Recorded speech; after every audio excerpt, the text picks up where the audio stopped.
asalaamaaleykum ñi nuyu mbokk journalistes yi fii nekk di nuyu sénégalais yëpp ku nekk fa nga nekk ci biir réew ak ci bitim réew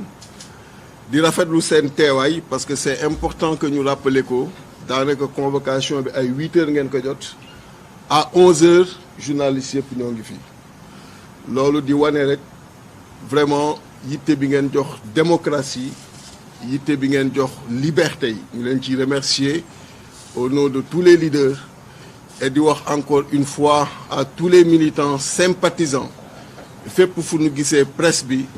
nanu leen tàccul nanu leen joxal ndox mu sedd jox leen chaise ñu toog parce que toog fii di wax ak àdduna bi yëpp ñoom ñoo ko waral te képp ku leen defal loolu defal nga ko Ousmane Sonko defal nga ko Khalifa Sall defal nga ko Habib Sy defal nga ko Déthié Fall defal nga ko Aïda Mbodj defal nga ko Cheikh Tidiane Youm defal nga ko tous les leaders de Yewwi Askan Wi di wax nag ni ndaje mi li ko suuxat mooy li ngeen xam ni démb woowoon nañu fële ci direction générale des élections parce que heure bu élection day jege si pratique la dañuy convoquer mandataires yi pour wàññu spécimen yi ndax couleur yi sigle yi tur yi ak tur yi ci nekk ndax méngoo na ak li ñu déposé gis ngeen débat bi nga xam ni jotoon na jóg bi conseil constitutionnel defee ñombe bi nga xam ni adduna bi ñombe boobu yéem na leen bi mu daggee suñuy liste ni liste suppléant mooy dem liste titulaire du dem bi loolu amee yenn constitutionnalistes yi yenn homme de droit yi ñoo ngi doon posé wu ay questions comment ils vont faire ci liste Yewwi Askan Wi d'autant plus que liste yi war dem élection législative dafa war am photo wu tête de liste donc mu doon une équation pour dire des fois booy jël yenn décisions yi il faudrait que ngay mesurer le périmètre de ses conséquences ses répercussions ci loi bi alors que ki nga xam ni moo war tëddee ñaaxanaay war doxal loi bu fekkee moom mooy jël ay décisions yuy ñëw di tordre loi loolu day yéeme. Et pourquoi mooy démb bi ma demee toog dañ ma génneel benn bulletin benn spécimen nga xam ni en principe dañ ni loolu mooy doon après bulletin wi Yewwi biñ ko tegee turu suppléants yi ñoo nekk ci bulletin yi Yewwi Askan Wi ñu def ko amul photo tête de liste amul turu tête de liste identifiant yooyu nga xam ni tey loi bi ci article R58 da ko prévoir identifiant yooyu benn identifiant nekku ci donc ngeen gis décision conseil constitutionnel ni mu tordre la loi électorale ni mu tordre le code électoral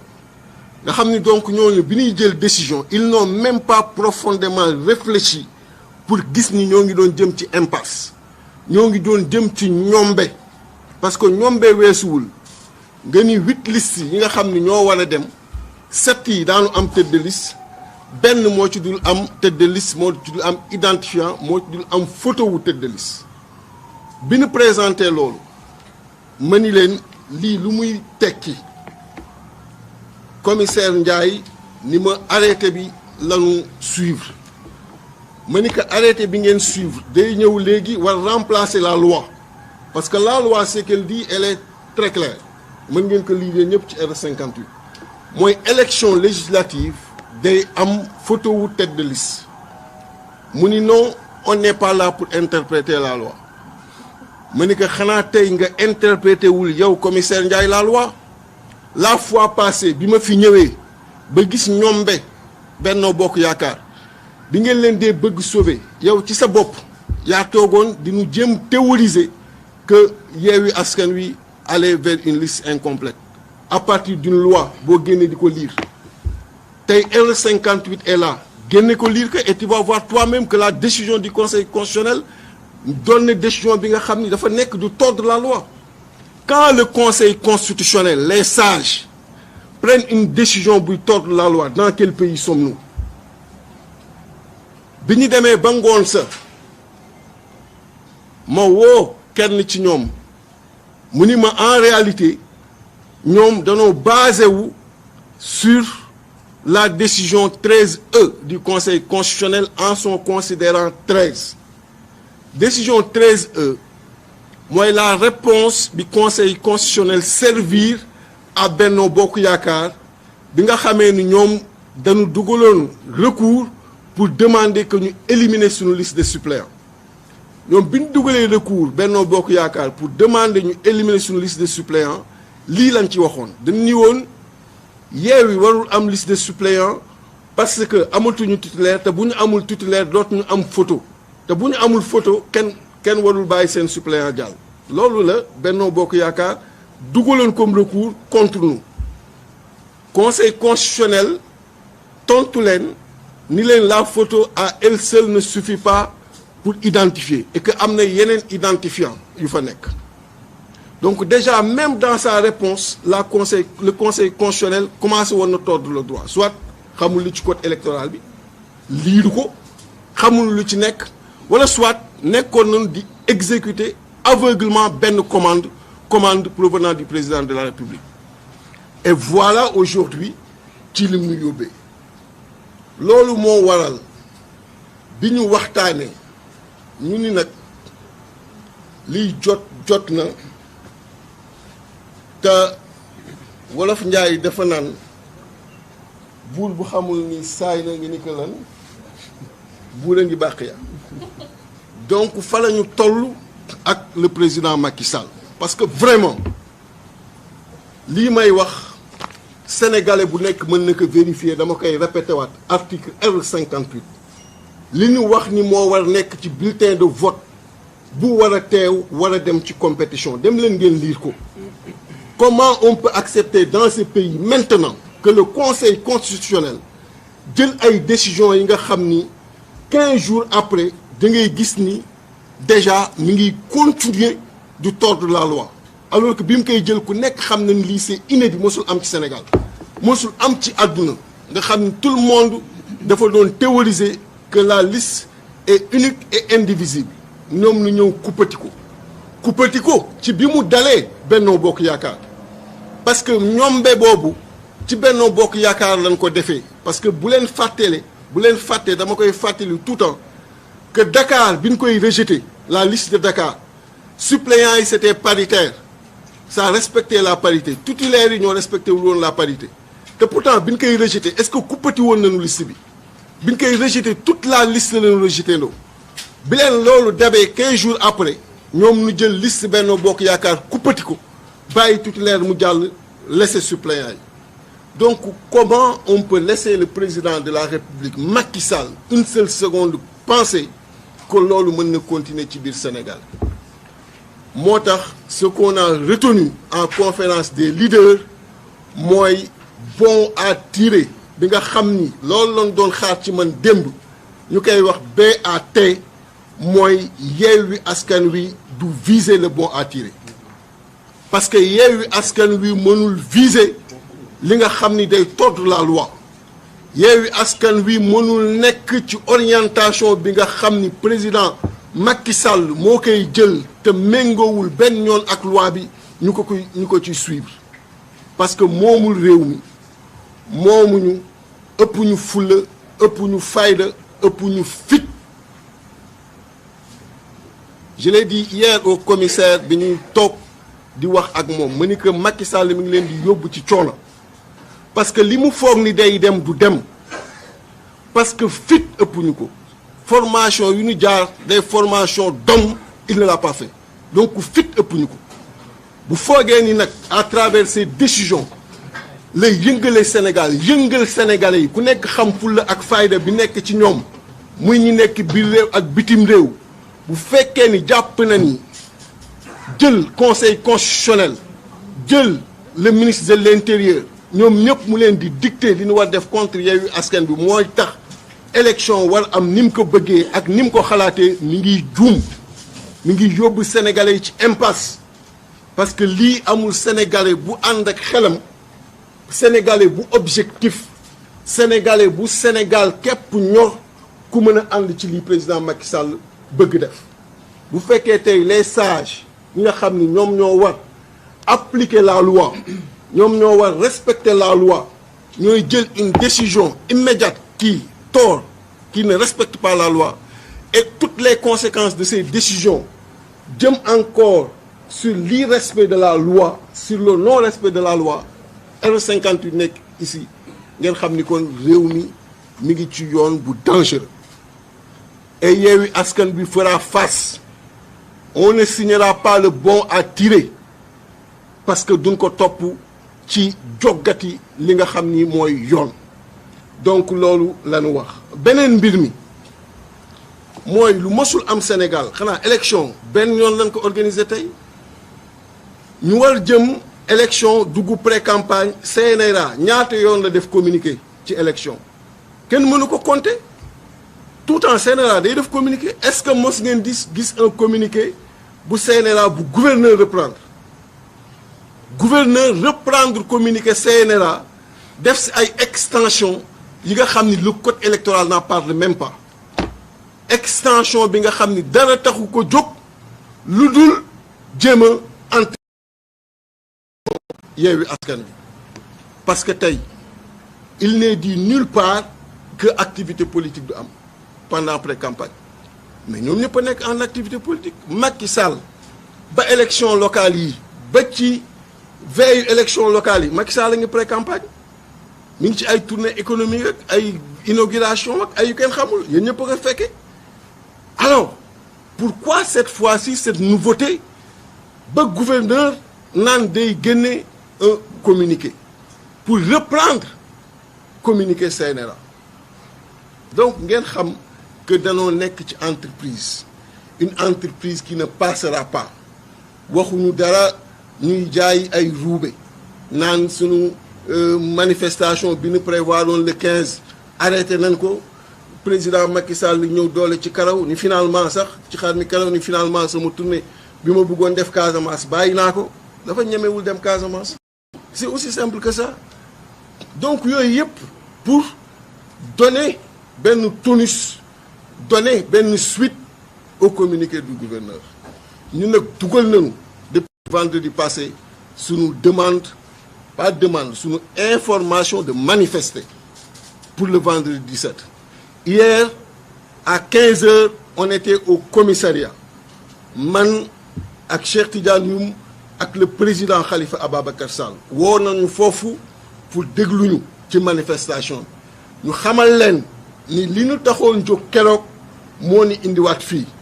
diggante bi nag am na lu ci dooleeku mooy le conseil constitutionnel à travers sa décision vient encore de tordre la loi en son article R58 que vous pouvez lire et vraiment je vous invite à le lire parce que ñun lépp lu ñuy wax rek c'est documenté et je vous invite à le lire cet article-là vous les journalistes et vous allez voir conseil constitutionnel ni mu nekkee à travers cette décision-là di joggati li nga xam ni mooy code électoral et dans ces conditions di demander à tous les Sénégalais d'aller aux élections comme pour dire que ñoom danoo nekk ci position bi nga xam ni suba lépp lu nu bëgg def mën nañ ko def bu ko defee le président Macky Sall jëm ci bénéficier wu donc ñu répéter que li ñuy taxoon jóg keroog moo ñu tax a jóg am na lu ci dooleeku mooy encore le conseil constitutionnel tord na loi bi à travers cette décision donc on le répète encore une fois Yewwi Askan Wi ne signera pas le BAT Yewwi Askan Wi ne se laissera pas faire Yewwi Askan Wi ne laissera pas Macky Sall dans ses manœuvres ni le ministre de l'Intérieur ni le conseil constitutionnel les 7 supposés sages que le Cheikh Tidiane Youm a d'ailleurs appelé non ko tuddee déjà les pyromanes Yewwi Askan Wi ne les laissera pas faire et on va qu'il le veuille ou pas faire notre manifestation du 17 qu'il le veuille ou pas Yewwi Askan Wi va participer avec sa liste nationale sinon il n'y aura pas d'élection dans ce pays kon ñuy woo mbokk yi ku nekk foo ne nga dégg loolu xamee que noonu xam ni président Macky Sall dafa bëgg jël buumu jaam takk ko suñuy baat te Sénégal jaam amu fi danoo yàgg bañ danoo yàgg fippu bañ ak fippu moo ko teg ci boppu réew mi bañ ak fippu moo tax tey mu doon président de la République sinon du ko doon mos a doon c'est le seul à avoir fait 3 ans dans l'opposition 2008 fin 2008 la ñëw 2012 mu yegg si pouvoir donc xamul en réalité rythme opposition xamul rythme bañ xamul rythme porter ay principes xamul rythme porter la démocratie xamul rythme porter les libertés parce que ça a été extrêmement facile pour lui de sorte qu'il pense que lépp lu mu mën a jël mën na ko dérouler et day yomb et noonu la koy sénégalais yi di bàyyi yéen yi ñuy waxal yéen a war a jóg xamal ka ni du demee noonu parce que demeewul woon noonu ba ngay yegsi demeewul woon noonu avant 2008 président Abdoulaye Wade di yegsi te du demee noonu en 2022 ni en 2024 mbéjum kanam boroom ay fajal boppam te tey le président Macky Sall bépp sénégalais ak bépp sénégalaise foo mën a nekk yow la mbéj ci li nga xam ni teguñu ko ci suñu bakkan dañ ko teg ci li nga xam ni moo ñu boole conseil constitutionnel ñu tordre ko encore une fois kon loolu laa amoon lu may wax di dellu di gërëm ñëpp di ñaawlu aussi la RTS parce que ce qu'il faut dire démb rek président Khalifa mi ngi koy fàttali CNRA esprit ci code bu 93 bu tax ñu dugal disposition de pré-campagne non couverture par les médias c'était la RTS ni mu daan def ak le candidat en exercice le candidat au pouvoir nga xam ne la RTS dafa doon ignorer tous les opposants du suivre di def propagande pour le candidat au pouvoir jusqu'au jour des élections loolu moo taxoon en son temps ñu waxoon ni pour équilibrer ñu dugal disposition boobu article L61 loolu la mais tey xool leen RTS est-ce que mos ngeen fi ñëw yéen ñiy couvrir activités yi boobu ba tey di suivre l'opposition partout dans des difficultés dans la sueur est-ce que mos ngeen gis une fois opposition bi am activité RTS ñëw teg fi micro vous l'avez jamais vu mais RTS ñu ñoo koy fay sénégalais yi ñoo koy fay ñoom ñoo leen di fay yéen ay organes privés ngeen contribuable sénégalais yi à part ñàkk fayda ñuy joxe tous les ans xaw ma tuddee aide à la presse mais ñëwul ci yéen RTS seen micro sénégalais yi ko jënd seen fauteuil yi ñuy toog sénégalais yi ko jënd seen table banc sénégalais yi ko jënd bu sénégalais yi wootee doo leen gis il y a que le président Macky Sall ak ay ministres am ñoo mën woote ngeen gis leen ñu toog te bu ñu toogee à longueur de journée di leen tegal seen ay activités di leen tabaxal immeuble 33 milliards alors que yéen ñii 33 milliards yi bu ko tasoon ku nekk am benn immeuble am et vous servez plus les Sénégalais que la RTS et vous n'êtes pas payé par les Sénégalais donc gisoo leen fenn donc ñoom ñoo taxoon L61 jóg la RTS démb le président Khalifa mi ngi koy fàttali parce que fekke na donc pour dire que ñoo ngi fustiger encore une fois seen démarche ñu xam ni nag ni président Macky Sall moo fi nekk tey ala kuli ali dafiy jóg suba donc ëllëg lu jar a sóoraale la te ñun on est pour les libertés l'accès à l'information pour tous et quel que soit alpha loolu dina ami biir RTS donc ñuy wax loolu aussi. Avant d'aller sur la version française, le passage où évoque dinañ marche le 17, il ne l'a pas dit en wolof, il l'a dit en français. Vous le dites en wolof s'il vous plaît. dama ni le 17 jàpp nañu marche bi te daan ko def rassemblement la sax d'ailleurs merci président rassemblement à la place de la nation ce même jour à Ziguinchor il y aura également une marche bis boobu tamit Ziguinchor dina am marche le 17 parce que bi yoon au lieu d'un point 2 points lay doon et ça va aller crescendo day gën a yëg ci point yi nga xam ni moom la ñuy def au niveau du Sénégal donc 17 bi dina am rassemblement fii ci place de l'Obélisque am marche fële nga xam ni moom mooy Ziguinchor